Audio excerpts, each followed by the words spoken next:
Three Australians feature in the next final on the track, the men's 400 T38.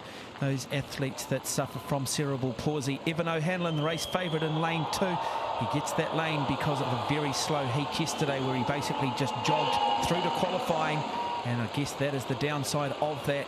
He is a classy competitor, qualifying time of 102.91, but he does have a season's best of 51.08. A colourful character indeed. Is Carapiso Martinez of Spain, starting in lane 3. A strong Brazilian contingent represented by Paulo Pereira, qualified in a time of 55.14. That's a season's best for Pereira. The big dark horse in this field looked very comfortable yesterday in qualifying. Mohamed Farhat Chaida of Tunisia, 51.44. Second fastest in this field.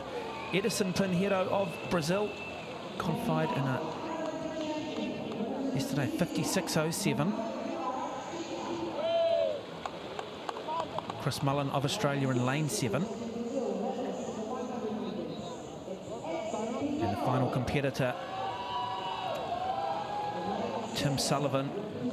He holds that world record at 50.30. He's also the defending world champion, but he's looked somewhat out of sorts at this IPC Athletics World Track and Field Championships here in Christchurch.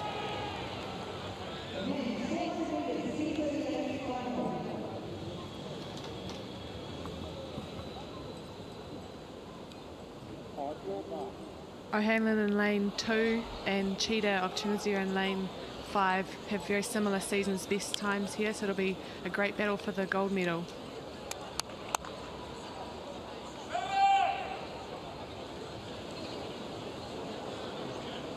Most important thing is making sure none of these guys break the start. And I'm sure that O'Hanlon, who realises the gold medal is up for grab here, will probably be just a little bit more conservative.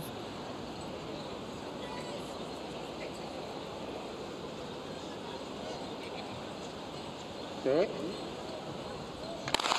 Away this time, and Evan O'Hanlon in lane 2 got out of the blocks. He exploded out of those blocks, and already he shows his experience over the 200 metres. But Chaida of Tunisia in lane 5 also running very aggressively along the back straight. But Evan O'Hanlon begins to hunt them all down. He will have the benefit too of the inside lane as they come through this 200 metre mark in just around about that 22 seconds. So that's very quick through the first 200. It is the two race favourites, Cheetah of Tunisia and Evan O'Hanlon of Australia.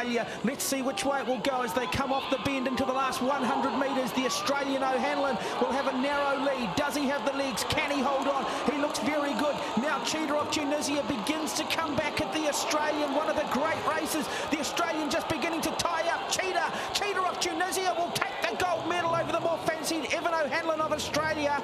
And it will be the Australian on the outside, Tim Sullivan, the defending world champion, who will pick up the bronze. Look at the emotion on his face. That was just tactically the perfect race.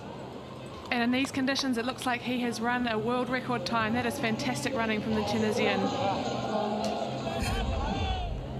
Evan O'Hanlon has already won gold in the 100 and 200, and perhaps just all those heats and rounds of those races. He didn't have much left here in the last 50 metres, but the Tunisian, what a classy athlete.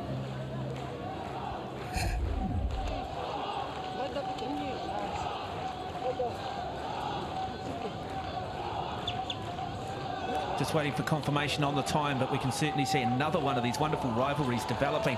And good to see Mohamed Farhat Cheetah of Tunisia. Got Evan O'Hanlon of Australia, the 1 and 200 metre specialist. Got 18 months to think about what he can do to reverse the order. And just confirming that time, a new world record, 49.33. That is remarkable in conditions that have been testing for athletes on the track and field today.